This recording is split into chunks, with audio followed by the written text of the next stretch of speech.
حضرت علامہ ابن حجر مکی رحمۃ اللہ علیہ نقل فرماتے ہیں کہ کسی خوشحال علوی کے ہاں لڑکیاں تھیں۔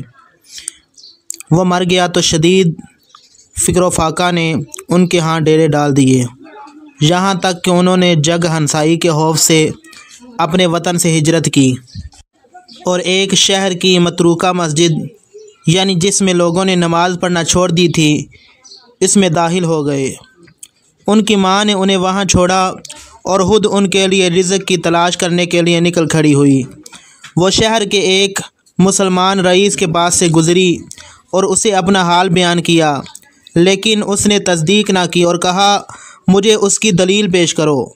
اس نے کہا میں مسافر ہوں اور میں سیدہ بھی ہوں، لیکن اس مسلمان رئیس نے اس خاتون سے منہ پھیر لیا۔ پھر وہ ایک مجوسی کے پاس سے گزری اور اس سے اپنی لاچارگی بیان کی، تو اس نے تصدیق کرتے ہوئے اپنی ایک خاتون کو اس کے ساتھ بھیجا، لہٰذا وہ خاتون اس کو اور اس کی لڑکیوں کو اپنے گھر لے آئی اور ان کی بہت زیادہ عزت کی۔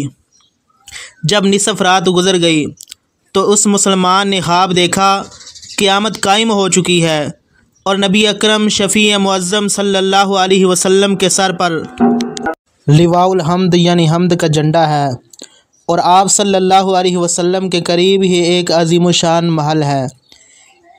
اس نے عرض کی یا رسول اللہ یہ محل کس کے لیے ہے؟ تو نبی اکرم شفیع معظم صلی اللہ علیہ وسلم نے ارشاد فرمایا کسی بھی مسلمان شخص کے لیے ہے۔ اس نے عرض کی کہ میں بھی مسلمان ہوں، تو نبی اکرم صلی اللہ علیہ وسلم نے ارشاد فرمایا میرے پاس اپنے مسلمان ہونے کی دلیل پیش کر۔ وہ حیران اور پریشان رہ گیا۔ حضور علیہ السلام نے اسے اس علوی خاتون کا قصہ بیان کیا کہ میری آل میں سے ایک عورت جب تیرے پاس گئی تو تو نے کہا اپنے سید ہونے کی دلیل پیش کر۔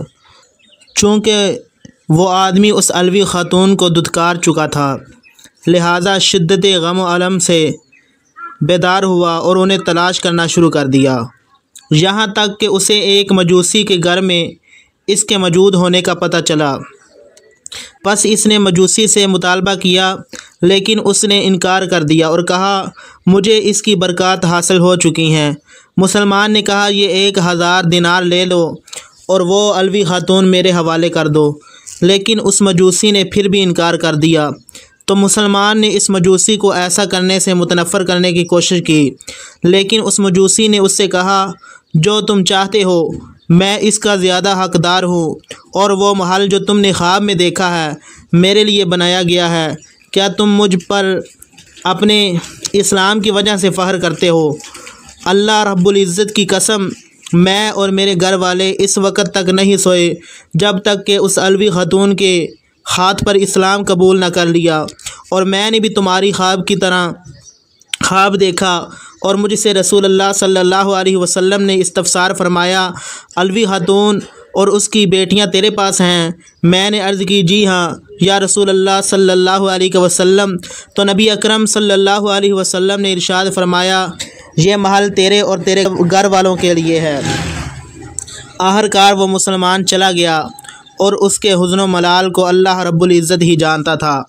نبی اکرم صلی اللہ علیہ وسلم نے ارشاد فرمایا بیواؤں اور مساکین کی پرورش کرنے والا راہ خدا میں جہاد کرنے والے کی طرح ہے۔